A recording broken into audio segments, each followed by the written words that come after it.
My brothers and sisters in Christ, today's gospel passage follows immediately upon the one we heard on Saturday, which is a pair of Sabbath controversies. On Saturday, it was the walking through the field picking the heads of grain, and the Pharisees disputed with Jesus in a very narrow interpretation that this was work that they were doing on a Sabbath. Jesus in that made another statement of his divine identity when comparing himself to David in the eating of the showbread on the Sabbath. So now today picks up the next verse right after, where it speaks of another Sabbath now where they're in the synagogue, and the man with the withered hand comes. And Luke mentions, some have speculated the fact that he says the right hand might be an allusion to the reference in the Psalms of Psalm 137, which is a psalm of the exile.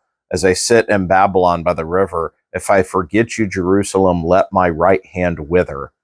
It's a song. If they forget the ways of the Lord, let the right hand wither. So this man is here with a withered right hand, and Jesus in the synagogue on the Sabbath stands up, and he knows immediately that the Pharisees are watching him to see if he'll dare to do a healing on the Sabbath, because that too will be work and worthy of condemnation, which of course is what they do once he heals them. But what Jesus is pointing out, again, not just an identity, but what is the point of the Sabbath? What would be more appropriate for the Sabbath?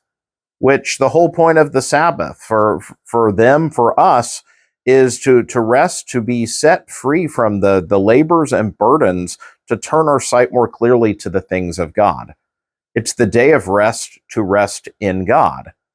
And so Jesus, who we just heard at the beginning of our treatment of the Gospel of Luke, who proclaimed that he's come to set the oppressed free, to set someone free from the oppression of their crushing infirmity, what it could be a more appropriate Sabbath act? Jesus here is not working, but this man is joyfully receiving healing and freedom on the Sabbath. This is an appropriate Sabbath activity. And so the Pharisees, again, are being caught in a scrupulosity. Their problem is not just legalism, and that's what often gets thrown. The Pharisees' example often is used as a false justification for ignoring law. And that is not what is at stake here. Jesus supports the law, the following of the law. He comes to fulfill the law.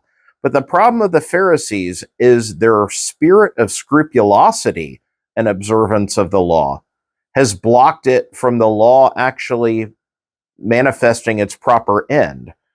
They're observing it externally, but nothing is happening internally. Their hearts do not move towards God through their observance of the law, because they are so rigidly scrupulous, looking out for every minor infraction.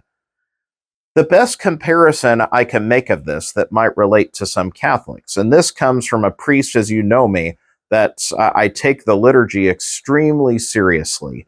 Very, very faithful to the rubrics of the liturgy, because our divine worship is so important.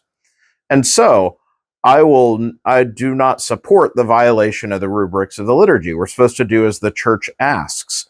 However, there can be a spirit in which one who is zealous for the right observance of the liturgy at Mass is constantly scanning, looking for the slightest thing done wrong, the gotcha of someone out of place at their exact moment. And what happens in this moment is, even if the observance is correct, that someone did something incorrectly, this spirit causes one, and their zealousness to observe the liturgy, to actually be disconnected from the liturgy. I'm more on the lookout for error and for my neighbor's wrongdoing than I am for what the liturgy is for, which is offering worship to God. And so this applies to all forms of scrupulosity. Observance of the law is good. Observance of the precepts of the moral life are good. These are all important things we need to do.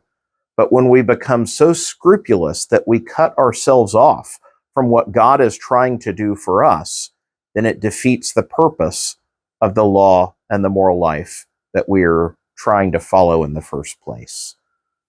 And so, my brothers and sisters, may we be faithful in observing what the Lord and the Church has set before us, but may we do so not under oppressive burden, but with hopeful and joyful eyes to see the good things that God has prepared for us. May God bless you all.